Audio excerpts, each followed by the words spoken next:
Ya estamos de regreso en el programa Poder Ciudadano, platicando sobre las relaciones que tienen la corrupción y los derechos humanos. Y es que particularmente comentábamos ahorita, existen diversos actos de corrupción, pero me parece que todos tienen en común de pronto el que las personas piensan que los recursos públicos son un abrevadero o un manantial que nunca se va a agotar, y que no necesariamente el que hagan un uso inadecuado de los recursos públicos va a perjudicar a terceros. Pero sí es así. Desde esta perspectiva, Martita, ¿cómo consideras tú o cuál crees tú que sería esta correlación que tienen directa los actos de corrupción en específico con las personas en particular de la comunidad en la imposibilidad de cumplimentar sus derechos? Fíjate que yo, sobre algo que comentaste y que comentó Cindy, ¿no? El observar, ¿sí? El que el ciudadano observe lo que está mal alrededor, ¿no? Yo creo que los derechos humanos es una cuestión de conciencia ciudadana, ¿sí? En la medida que las personas nos sentimos sujetos de derecho y exigimos nuestros derechos, pero con razón, ¿no? Con fundamentos, si es que podemos, avanzar un poco más. Y un ejemplo muy claro lo tengo en el no fumar. El no fumar es algo muy sencillo y muy simple, y se los pongo de ejemplo a mis alumnos cuando doy clase sobre cómo evolucionan los derechos humanos o cómo hay una mejor, un mejor país o mejores estados a través de la conciencia ciudadana. Uno es precisamente sentirse tutelares de derechos, y que a veces esa conciencia de los derechos humanos no está consciente, sí, sino que nos viene de fuera, ¿no? No es algo como que surge como generación espontánea. Sí, este ejemplo es, o lo tengo muy claro, porque nos tocó vivirlo. ¿Sí? Cuando nosotros estudiamos, no sé si tú, Cindy, pero estoy segura que tú y yo, sin verse, los maestros fumaban dentro de nuestro salón de clases, ¿no? Yo di clases con el cigarro en la mano, trabajé de archivista en la Junta de Conciliación y Arbitraje con el cigarro en la mano, y ahorita sería impensable que uno de nosotros prendiera el cigarro aquí, ¿no? Entonces es una cuestión de conciencia de que ya no podemos hacer eso a partir de una ley, ¿sí? La primera ley de protección a los no fumadores habrá salido por ahí del 98-2000, ¿sí? Y fue escandaloso, ¿no?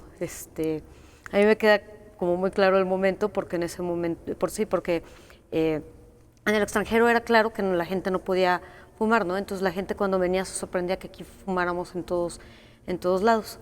Y empieza esta ley de protección a los no fumadores, fue como en el 2002, ¿sí? Y entonces la gente, pues sí, acostumbrada a fumar donde sea, empezó como a renegar, ¿sí? De que ya no podía fumar en tales lados.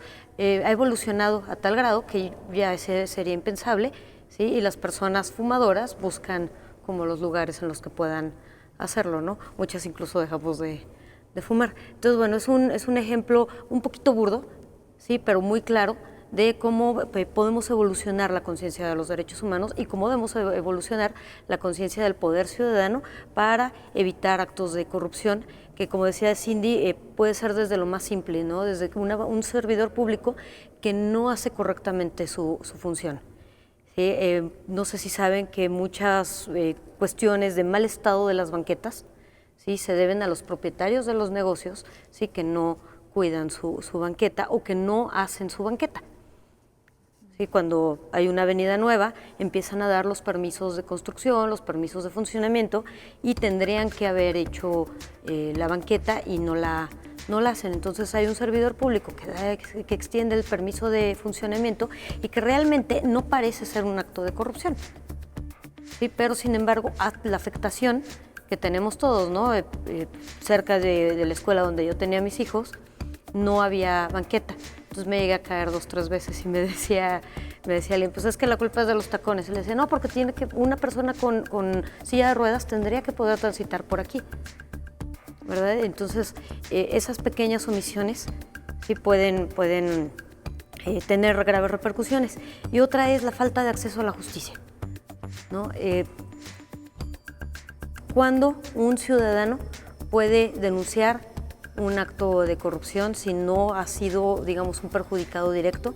Sí, tenemos un acceso a la justicia muy limitado en México, con ese interés legítimo, interés jurídico, ¿sí? Tiene que afectarte directamente, entonces no puedes denunciar un acto de corrupción que parezca que no te afecta. Y ese ejemplo lo tenemos muy claro en un caso que hubo hace unos 7 años, si quieren búsquenlo, lo pueden buscar como #YoContribuyente, ¿sí? Que fue un caso muy sonado en el que un grupo de ciudadanos, creo que fue Ciudadanos contra la Corrupción, AC, trata de impedir un mal gasto o un mal ejercicio de los recursos públicos. La Federación dice, les voy a condonar a los estados la deuda que tengan con la Federación respecto de X impuesto. Realmente no me acuerdo qué impuesto era. Entonces YoContribuyente dice, no, o sea, si los estados tenían la obligación de pagar, ¿sí? Tú no puedes generar esa deuda pública porque lo vas a traducir en impuestos, entonces nos afecta. Fue un ejercicio ciudadano muy interesante y lamentablemente la Corte dijo no tienes legitimidad jurídica para un acto que en apariencia no te afecta directamente. Entonces esa falta de acceso a la justicia me parece que es algo que aqueja gravemente y que a lo mejor tendremos que litigar en los tribunales internacionales, ¿sí? Porque es un derecho civil y político. Sí, claro, y perdón que interrumpa, pero se me hace bien interesante este ejemplo que tú estás dando, porque creo que nos pone en perspectiva de que a lo mejor un acto de corrupción o un acto concreto en particular, o sea, toda la afectación y todo el impacto que va a tener ya a grandes escalas, ¿no? O sea, precisamente al haber hecho esa condonación, como dices, va a derivar en impuestos. Creo que este es de los matices más interesantes, por ejemplo, del impacto en los derechos económicos, como también, por ejemplo, como un simple acto de corrupción puede impactar en el aumento de los precios de los bienes y servicios, e incluso, por ejemplo, en la deuda pública de nuestro país. O sea, puede verse un acto, pero como una bola de nieve, o sea, la deuda pública, cómo puede desestimular el desarrollo económico y productivo de una nación. Ahorita lo estamos viendo pues a nivel federal, o sea, las decisiones que se están tomando, que hay decisiones que vemos ahorita a corto plazo, pero las que van a venir también a largo plazo, ¿no? Cómo puede endeudarse más, cómo se puede tener el sistema productivo de una nación, e incluso cómo desestimular la investigación, los temas culturales, y pues temas también sociales, ¿no? Que impactan el cómo se habla del clientelismo político, de cómo temas como la militarización puede desestimular luego la participación política precisamente por el miedo de las personas. O sea, creo que tenemos que dimensionar realmente la corrupción, o sea, actualmente el daño que le está haciendo a nuestra sociedad. Y porque ya no solo se trata de proteger mi derecho a la salud o mi derecho de acceso a la justicia, sino ya el de la sociedad en general y a lo que va evolucionando nuestra sociedad. Entonces creo que los ejemplos que has dado son ejemplos muy claros y muy palpables de cómo la corrupción afecta a los derechos humanos, ¿no? En temas también como salud, de cierre de hospitales, los temas de mortandad infantil, incluso los suicidios. O sea, hay estadísticas donde dicen que donde hay mayores niveles de corrupción de las autoridades, hay más, incluso donde ha habido más observaciones por parte de los órganos de fiscalización federal, ahí hay mayor índice de suicidios. O sea, hay temas como estadísticos que nos refieren que donde hay más corrupción hay más problemas sociales y más problemas de, pues sí, suicidios y de problemas ya muy, muy arraigados en la sociedad, ¿no? Y están vinculados directamente con la corrupción. Y entonces el tema de la omisión va a ser algo que necesariamente tenemos que platicar. Transparencia Internacional incluso ha definido que la corrupción no nada más son actos, sino también omisiones por parte de los funcionarios públicos de lo que tendrían que estar haciendo, pero que también al omitirlo ellos se ven beneficiados directa o indirectamente a través del poder público. Entonces, sin duda, el tema de la omisión es algo que vamos a tener que estar platicando y, por supuesto, desde esta perspectiva me gustaría, ambas están en un órgano jurisdiccional y en un órgano interno de control que llevan procedimientos. Me parece que justamente estos actos de corrupción que tienen que ver con omisiones son más complejos de poder acreditar o de poder, sí, como vincular los efectos nocivos que tiene la corrupción a través de la omisión, porque además partiendo desde el tema del principio de derecho y de legalidad de que solamente se puede hacer aquello que para lo que estás facultado, pues no pueden ir más allá. Desde esta perspectiva, ¿cuáles son las complicaciones que nos encontramos para poder también hablar de corrupción desde la perspectiva de las omisiones, Marta? Fíjate que hay un tema interesantísimo que es, digamos, una nueva línea jurisprudencial de la Corte Interamericana de Derechos Humanos, que es empresas y derechos humanos. Es nueva porque no tiene ni 5 años que empezó a utilizar la Corte Interamericana unos principios sobre empresas y derechos humanos de las Naciones Unidas. Lo utilizó para realizar la función de condena al no tener elementos propios del sistema interamericano. Entonces toma prestado una línea evolutiva de las Naciones Unidas, que fue precisamente estos principios que se consideran de soft law. ¿Sí? Voy a explicar un poquito. Las normas internacionales se pueden diversificar en normas de hard law o obligatorias, vinculantes, y normas de soft law o normas blandas que los estados todavía no aceptan. Son unos principios que acoge un organismo internacional, pero que todavía los estados no se obligan a respetar.